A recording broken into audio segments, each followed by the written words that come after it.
Hey friends, it's your pal Mike Shea from Sly Flourish, here with another episode of Sly Flourish's Lazy DM Prep. In this weekly show, I go through steps from Return of the Lazy Dungeon Master while preparing for my Sunday D&D game. In this case, I am running the hardcover campaign adventure Rime of the Frostmaiden. This show, like all of the work of Sly Flourish, is brought to you by the patrons of Sly Flourish. If you want to help me out with shows like this, you can do so by joining the Sly Flourish Patreon at patreon.com/Sly Flourish. To the patrons of Sly Flourish, thank you very much for all your help. So right up front, I want to offer my current top tips for running Rime of the Frostmaiden. If you get nothing else from this video, I'd like to at least offer up my thoughts about how to make the most of this adventure. And really what I'm talking about are tips for chapters 1 and 2, because I haven't yet run chapters 3, 4, 5, 6, and 7, or however many chapters there are.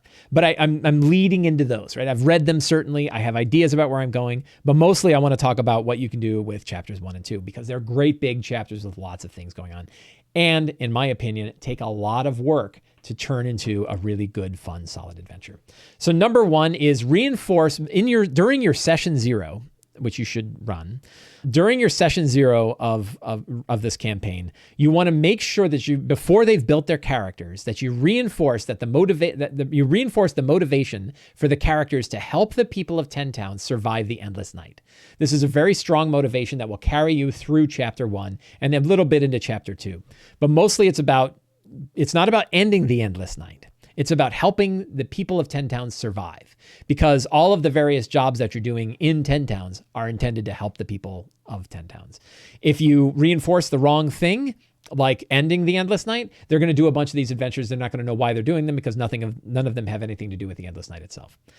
That's number one tip. Number 2 is start in Bryn Shander. Bryn Shander's adventure, which is known as Foaming Mugs, is a great first level adventure. And Bryn Shander as a starting city works really well. The book offers up that if you don't want to choose one of the 10 towns, you should instead choose Bryn Shander. I think they should have been harder about that and started you in Bryn Shander. The reason why is that 8 out of the 10 or 12 quests that exist in the first chapter are deadly to first level characters. But the Bryn Shander quest is one that they can survive and then get to level 2. And once they're level 2, level 3, the rest of the quests are pretty manageable.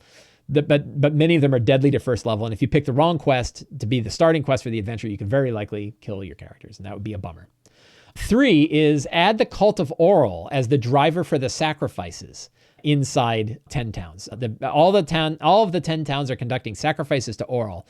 It never sat well with me that the speakers of 10 towns would be the ones behind those sacrifices, because why the hell would I want to help them if they're murdering their own citizens, right? Now, not in all cases are the sacrifices or killing anybody. Sometimes it's sacrificing beer. Sometimes it's sacrificing heat.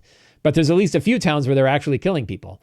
Why would you want to help them at all if they're willing to let their own citizens die? But if instead you put this driver of a cult of Oral, I refer to them as the children of Oral, a group of Oral worshippers who have convinced the people of 10 towns that they need to do this, and they are a villain, that can work really well. It's a good way to have that villain, and I like it. I like it a lot.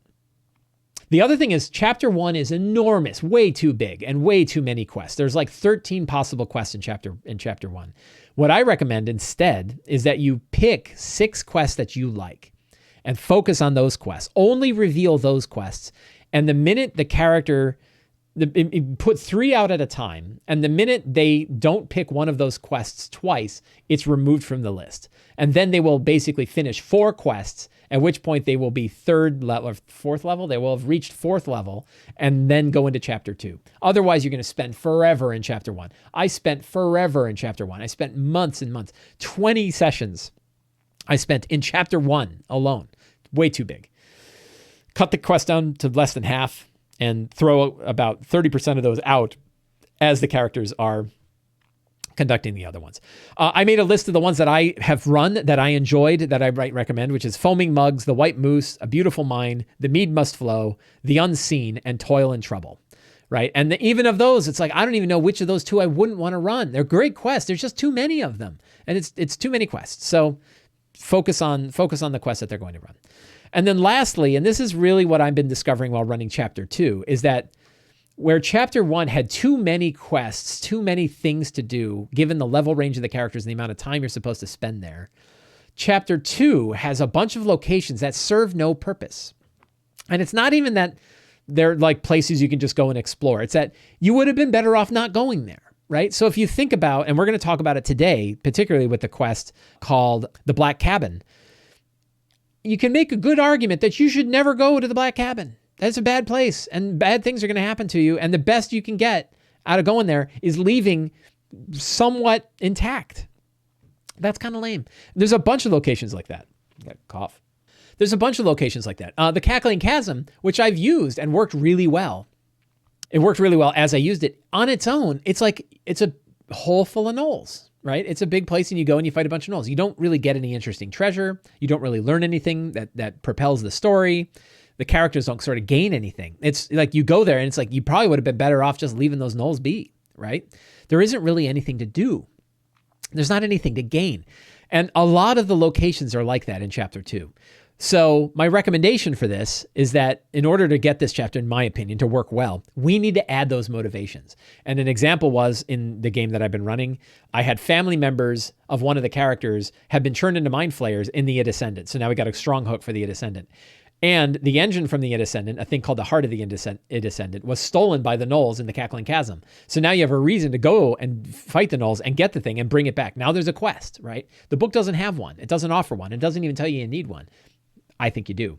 And I added it and it worked a lot better, right? I also added connections to the Cackling Chasm, in which the reason why they're starving to death is because they had thrown a gnoll runt named Teklili out. And Teklili became super powerful when he drank some weird ass blood down in the Caves of Hunger. And then he came back and said, I'm going to make all you bastards starve to death, right? I'm going to trap you in there. If you try to come out, I'm going to murder you. And I'm going to leave the rest of you in there to eat each other because that's what you deserve, you bastards, right? Far cooler motivation, in my opinion. Really neat stuff. Introduces Teklili, who they're going to face later. Lots of hooks.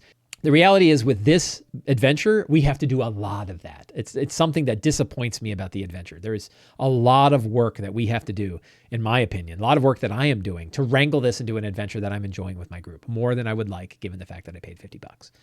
Those are my tips. Those are my top tips for the game. But today, specifically, we're going to talk about one quest, which is the Black Cabin.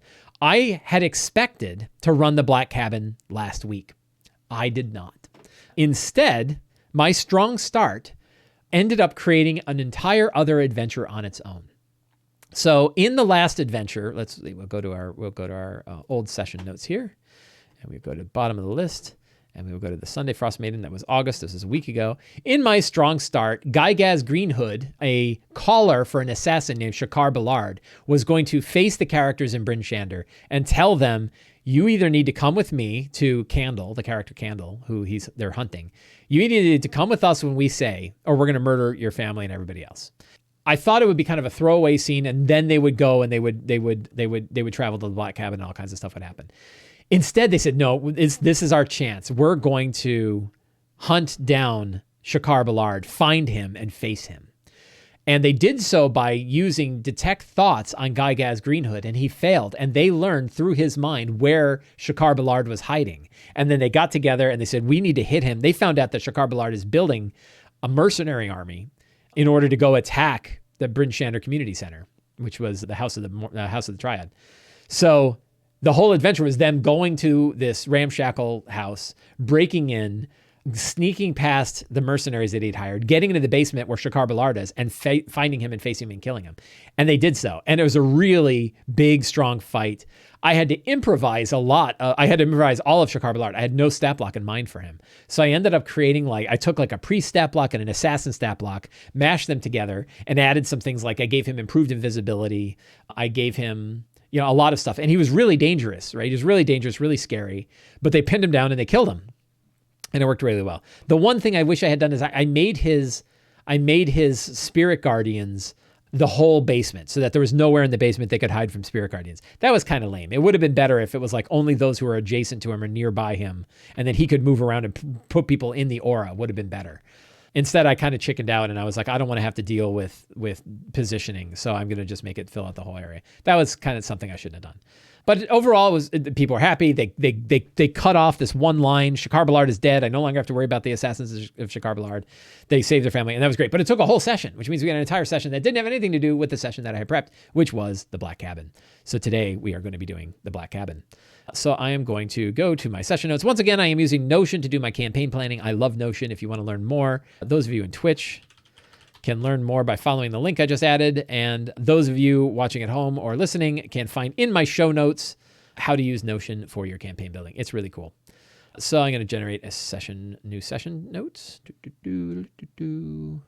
Today is the 8th of August.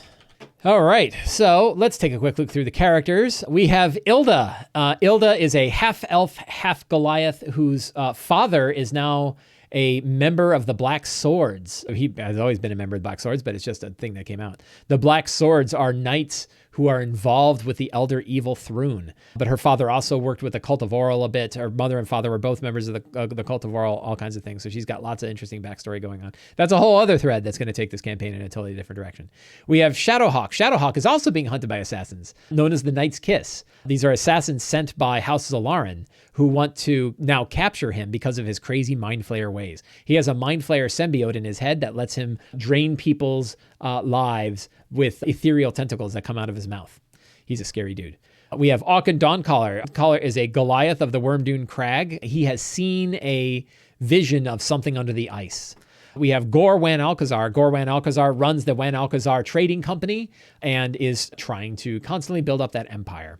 We have Perrin Fat Rabbit. Perrin is a halfling who had been captured by Mind Flayers but got away before being modified, but has always been worried about conspiracy theories, and many of his conspiracy theories are turning out to be true.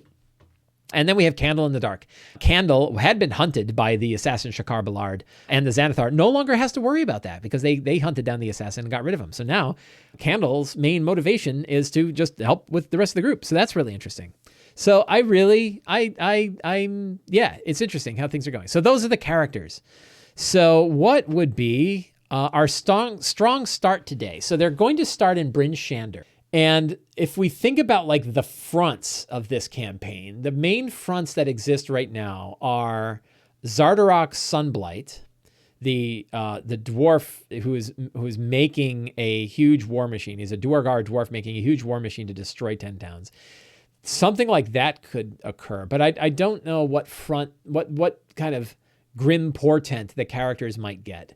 They could have a dream about the war machine. So maybe that's somebody dreams about the war machine. That could be a strong start, that they're resting for the night. And during that rest, they have an image of a huge shadow overtaking 10 towns and destroying it.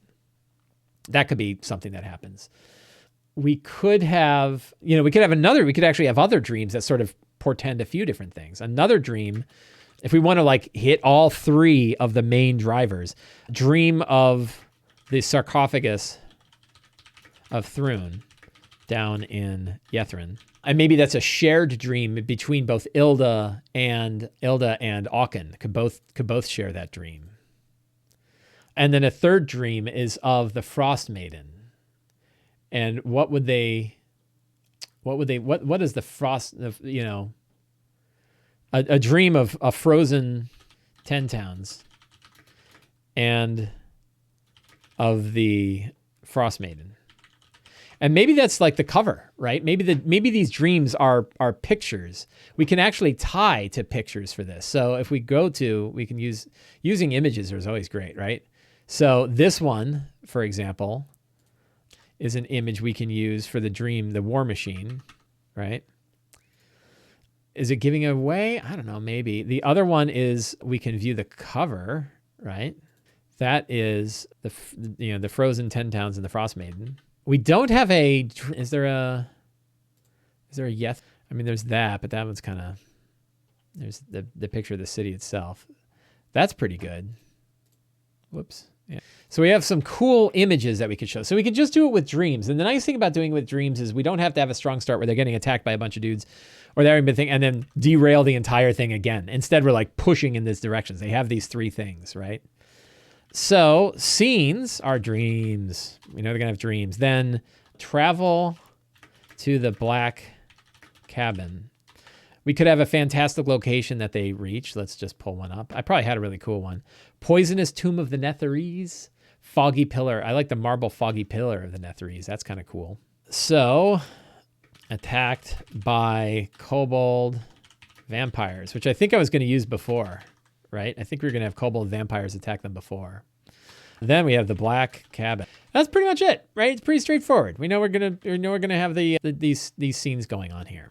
So what secrets and clues might get discovered? And in this case, we know that we're going to have these dream sequences, so we can drop some secrets and clues for all three of the fronts, right? So we can have that there is inside the buried city of Yeth. That's kind of giving it away a little bit because they haven't gone to the Black Spire yet. I don't know if they will, but maybe they don't need to. I don't know. Let's see. Oral spell will eventually freeze 10 towns. Kind of know that. That's not really a big secret. Zardarok is building a tremendous war machine to destroy 10 towns. He is almost ready. That's kind of important. What else do we need? We can probably hint that I can't remember if we did it before. I don't think we have. So there is a secret society in Caer Dineval known as the Knights of the Black Sword. The Knights of the Black Sword go back thousands of years ago to a secluded sect of knights who guarded the tomb of Thrun, a secluded sect of elven knights in particular. So we have that. What else do we have? What other secrets? So I mentioned how do you, when we think about all of the different locations that exist across chapter 2, we use them to tie together important elements that exist. So one thing is we have a bunch of black cabin stuff. So the what is it called? If we look at Black Cabin here, and we're going to talk a lot about Black Cabin today because it's got concern. I've got concerns. The Summer Star, right, is an artifact Macradius found near the Lost Spire. It's old Netherese magic and powerful Netherese magic. The heat. Oh, let's see. The tunnels, the Caves of Hunger, lead to the lost city of Yethrin, but are frozen shut. The Summer Star is capable of melting the entryway to the Caves of Hunger. So now we've got keys. I mentioned before that a lot of these locations don't have clear reasons, and Black Cabin is kind of like that. Black Cabin does have a book in it. Friends of mine reminded me of this, that in the Black Cabin, in the areas of the Black Cabin, there's a book apparently somewhere, and there's Copper's letter. But there is a book here that talks about Yethrin, I think. I'm trying to find out where that is. Charred book. Nothing remains of the tome except ashes, a badly burned spine upon which the characters can read Ether. It's obviously uttered as part of a longer title, which happens to be Magical Wonders of the Netheril. Characters can find an intact copy of this book in Netherese. So they can find a burned book, but they don't find the actual book, right? So you don't really find anything useful. My point is the Summer Star can be a key, right? And the key, this thing can help them move forward. When they get this item, they can use its power once they fix it to get them further in the quest. And they can do so by using it to melt the entryway to the Caves of Hunger. It turns out it is a key to getting to the Caves of Hunger. So that's useful, right? We've now tied things together. That's cool. What else? The Caves of Hunger lie under the Reged Glacier. Tracks of vampire kobold tracks lead to the caves. So they have a way to get to the Caves of Hunger, right? Won't that get your players to the end game fairly quickly? I don't know. I mean, there's still plenty to do, right? And you always have that Zardarok, you throw in the Sunblight stuff. So, one of my thoughts about how to run the Sunblight chapter is instead of the way it plays out is the characters are supposed to head to Sunblight, and when they get there, they see the dragon flying over towards 10 Towns, right? But what if on their way back to 10 Towns, they discover that it is under attack by the dragon. Like they haven't, if they've passed twice on going to investigate Sunblight Fortress, maybe the third time the dragon attacks, right? And now you don't have that like weird chase that doesn't work out, work out anyway. The other ones, I don't know if I'm going to dump all these secrets at once. So if the artifact melts their way into the caves, they have no reason to get to the Book for Moral. Well, I'm changing that too. You cannot end the Endless Night without using the spell from the Codicil of the White to do so. So I am requiring that in order to end the Endless Night, you have to do two things. You have to shut down the Mythalar in Yethrin and reseal Thrun's tomb. And you have to use the Codicil of the White to cast the spell to recover, to end the Endless Night. So there's a couple of ways. I think both things need to happen. And that way there's a reason to do both Yethrin and Grimskull. And it doesn't matter which order you do them in. You can do one or the other. So I think that, the Snark Knight says, it's almost like one person who writes one part of the book has to communicate with the person at the other end of the book. You don't say. This book's got problems. 1, 2, 3, 4, 5, 6, 7, 8, 9. One more. So what else could they learn from either the vampire kobolds or from their dreams or from at the Black Cabin? Something about the Netherese. How about we can do this. The Netherese brought up, excavated the tomb of Thrun. We'll call it the sarcophagus of Thrun. The sarcophagus of Thrun, and used it to power their magic in Yethrin. So this is a whole other angle I'm adding in here. I really like this idea that the Knights of the Black Sword were an order of elves who protected a thing known as the sarcophagus of Thrun, which contains an elder evil named Thrun, and it was tremendously powerful. But the Netherese found out about this sarcophagus. They faced off against the Knights of the Black Sword, and they said, "We give you a choice. You can leave, you can join us, or you can die." And about 1/3 of the knights chose each of those. So 1/3 said, "Dying is stupid, and I'm not going to join evil people, so I guess I'm going to leave." And they became like the 47 Ronin, right? They left, but they've never lost the fact that this is out there. So that could be a fun hook.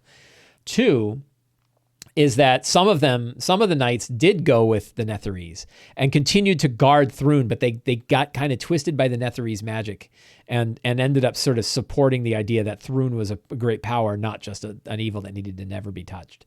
And then 1/3 were destroyed by the Netherese on the spot. So the idea is that in Yethrin, there is both a Mythalar, but the Mythalar is being powered by this elder evil that's there. And there's a crack in the sarcophagus of the elder evil. And that's what's been leaking into Icewind Dale and causing all kinds of troubles. So there's lots of angles there. And I think one of the ideas is that Ilda's father is one of the descendants of the Netherese arc of the Knights of the Black Sword, the one that actually went with the Netherese. I think he was a descendant of one of those. And that's why he believes like his daughter is the one who can, once again, channel that power and become something. So yeah, so I think that'd be cool. So I got some secrets clues and that works out. Fantastic locations. We got the Marble Foggy Pillar, the Netherese. This is, we're going to face some kobold vampires. Kobold vampires are cool. And then we have the Black Cabin, right? Black Cabin's pretty straightforward. And we'll just grab a link. So I've got it handy. Doop, boop. NPCs, we have Macradius, right? Other NPCs, we have Rend Hollow, one of the best names I've ever come up with. Vampire Kobold, Speaker, Koblad of Teklili. I don't think we have any other NPCs that we have to worry about today. So I think we're good. We're good there. Monsters, we have Vampire Kobolds. I'm probably going to give, let's see. Let's take a look at the actual Vampire Kobolds. Characters are 5th level. Kobold Vampire. I think they are a little weak, right? Because they only have that bite attack. But they do have pack tactics. But I don't know why they shouldn't have some claw attacks too. So we might add some claw attacks. But we'll probably, I could just use regular vampire spawn and then probably give them fewer hit points so that they're a little bit weaker, right? Instead of 82, like give them half the hit points, but they still have all the same, the same stuff. That probably works. The Vampire Kobold stat block is just a little too weak, I think. I mean, you could throw a bunch of them in there. That's not bad, but I don't know. That's hard to say. Their lack of number of attacks given their challenge rating means that like they're going to be pretty ineffective.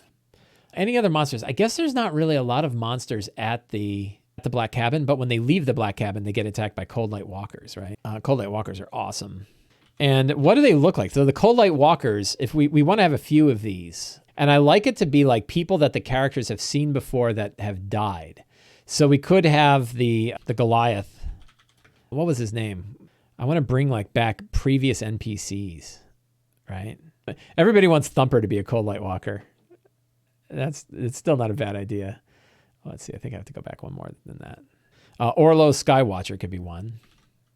They faced him and killed him before. Fisherman from East Haven could be another. We'll give him a name. Let's find a name for the fisherman. Casimir Budar. And who could be another Cold Light Walker? 3 of these things would be really rough. We could do, what's her name? Ravison. Ravison could come back as a Cold Light Walker. It's really important. It's probably something I wish I had done. I wish I had paid more attention to NPCs that have died throughout this adventure, so that you can bring them back as Cold Light Walkers. That Oral is slowly reanimating these guys. You're right. The noble son from the first session, but I don't remember his name. Right, I got to bring him back. I can always add a new name. So that's pretty good. There is an Amulet of Health here, I believe, already. I don't know if I have to drop any other interesting. They of course get the Summer Star. I don't know if maybe one of the vampires has a relic, which would be kind of cool. Mass Suggestion, Guiding, Oily, Holy Symbol of the Arcane Brotherhood that casts Guiding Bolt. Would be kind of interesting. Acid Splash, Prismatic Spray, Wall of Ice. Ancient Clockwork of Tyr that casts Wall of Ice. Delicate Earring of Ilmater that casts Evard's Black Tentacles. That's kind of cool. I like that one. There's a cool trinket. So that is pretty good. I don't need, let's see, marching order. We will use the marching order, and that is set. So my notes, whoops. What did I just do? My notes are all set for the game today. As you can see, it didn't take terribly long, mostly because I knew what I was kind of doing. But now let's talk about the Black Cabin itself, right? So here's how the Black Cabin, this is obviously full of spoilers, right? Oh, could Sefik come back? Well, Sefik was already kind of dead. So I don't know. Well, the Hag could come back. They killed her, I think. And so she could, no, did they kill her or did they leave her? I can't remember. Or Sefik's victims. Yeah, absolutely. So, what's her name? What about Torga? That'd be a great one. Let's bring Torga back instead of Ravison, right? She died at Revel's End. And now she froze to death and starved and froze to death at Revel's End. And now she comes back and she's really mad at Wayne Alcazar because he framed her, right? She wasn't supposed to go to jail, but she did. I think that might be cool. That's dark. So, how to play the Black Cabin, right? The way the Black Cabin plays out is that the characters go in, they see that there is this shiny device upon the floor. Somebody goes over, and anybody that's nearby, anybody that's there or nearby, gets hit with a blast from this thing that is tremendously, tremendously dangerous. Does 90 points of damage, DC 17 con save, 90 points of damage. If it drops you to 0, you die, right? You are disintegrated. And how you play this out, some characters, like how your players are going to react to this is really important, right? How your players are going to react is important, and how you run this part of it. I wish it helped, like many things, I wish it helped out more. And the example is, if you're going to have players who get very disenfranchised by the idea that they fail a single saving throw and they're instantly disintegrated, you probably don't want to hang on to that too much, right? You probably don't want to make them feel like, they're gone, right? If you have players who get excited by things like that happening, then you can hang on to it. And it's tricky. And you might have some players that are in it. You might have some players that aren't into it. So you have to kind of play it by ear. And I think the way to kind of play that one out is, how soon do you make it clear that the dead people are still around and that they have transferred over to the Border Ethereal and they're still there. And that's how you meet Macradius, who's in the Border Ethereal, and he's kind of helping you out. And then you can kind of have one group describe to the other group how they have to do things, but they have to do it through one word sort of things and weird skill checks and stuff. They can't communicate, but the players know what's going on. I did read a Reddit post where somebody said that they actually separated out the two groups in like two different Discords, and then they said like they could only communicate to the other group in certain ways. And they could slowly figure that out. And it sounded like a really neat way to do it, that you essentially split your party up, you split your group members up into one group that's in one Discord and able to talk, and then one group is in the other Discord, and they can describe what's going on to each other, but they can't talk to each other, and then you're passing information as they are describing from the board with you. That could be a neat way to do it. But I've heard other groups who say, like, when half the group is suddenly disintegrated by this thing, the most logical thing for the other group to do is GTFO, is to just leave, right? And not stick around and not ever touch that thing again so they don't get disintegrated, right? You want to make sure that you give them the option so they understand what's happening, they understand how to deal with it. Because it's really easy for this whole adventure or this whole like quest here to go in a direction that's just not fun. No one's excited about it, right? It can be really hard. So I think I'm probably not going to do the crazy split the group up into two things. I think what I'm going to do is have them disintegrated and then pretty much jump right to the ones that are disintegrated. Maybe let it sit for a little bit. And as soon as I feel like there's any kind of like, this sucks feeling, I'm going to jump to the border ethereal. And then essentially we have two scenes on either side, one with the group that's still alive, one with the group that's in the border ethereal. I think that will work out, but it's something that we have to be careful about. I think I got to be careful about this one because that instant kill kind of thing is not, can go wrong, right? It turns out killing characters with a single saving throw can go bad sometimes. And I wish this quest offered a little bit more guidance on like how to do it. Because what you're dealing with is people. This one, is a big one. It's sort of like the Tomb of Annihilation, right? This one is really dealing with the feelings of the players. This is about the feelings of the players more so than like the things that are going on in the adventure. Because you're killing characters, right? You're killing characters that they love and adore and have been with. And if like Ilda gets disintegrated instantly, that's sad, right? Like all these storylines, right? Candles, like, hey, I saved my family from, I'm disintegrated, right? Yikes. So it deals with player psychology. And that means we've got to deal with player psychology. And we have to think to ourselves, how do the players feel now? And then what do we do to get that? And I think like the big thing we have in our corner is you can immediately jump to the border ethereal and describe that they're not dead yet, right? And that Macratus is there. And they might still think, I don't know how the hell I'm ever going to get back again. And I think this is one where you're going to want to dump secrets too, right? Like, I think we might need to add another secret, which is like, make it clear that the Summer Star, where's my Summer Star stuff, right? The Summer Star can transfer people in and out of the border ethereal, right? So give them the idea, right? The Summer Star possesses... the Summer Star's charge only works once per day. I think that, you want to sort of dump these things in front of players so that they don't feel like there's nothing here to do. Because there is stuff to do, right? Repairing the Summer Star is something that you definitely get to do. So it's a tricky quest. Now the good news is we can tie our hooks in. We know how we can run it. I've not run it yet. Right. I'm thinking about it. I've got both my groups are heading to it. My Wednesday group is heading there on Wednesday, this coming Wednesday, and my Sunday group is heading to it today. So I'm going to be dealing with it, and I will see how two different groups react to it. So I'll be able to offer some recommendations on how it goes. But I can tell that this is one very much like the traps in Tomb of Annihilation. You want to know how your players feel about it before you start like disintegrating their characters. Right. It's good job. That's not fun. So we will see. I think that will be it for today. We have all of my notes are ready because I was already kind of reading about this quest last week. I feel more prepared than the typical. I've got my notes. I feel confident. I'm excited for where the game is going to go. I'm excited to see what things happen. So I think we'll end the show there. So I want to thank everybody for coming today. Always appreciate the opportunity to sit with you guys and prep my game and talk about it. And hopefully you find the information useful and entertaining. If you do, you can help me out 4 different ways. 1, you can subscribe to the Sly Flourish newsletter. 2, you can subscribe to my channel on YouTube. 3, you can support me directly by going to patreon.com/SlyFlourish and becoming a patron of Sly Flourish.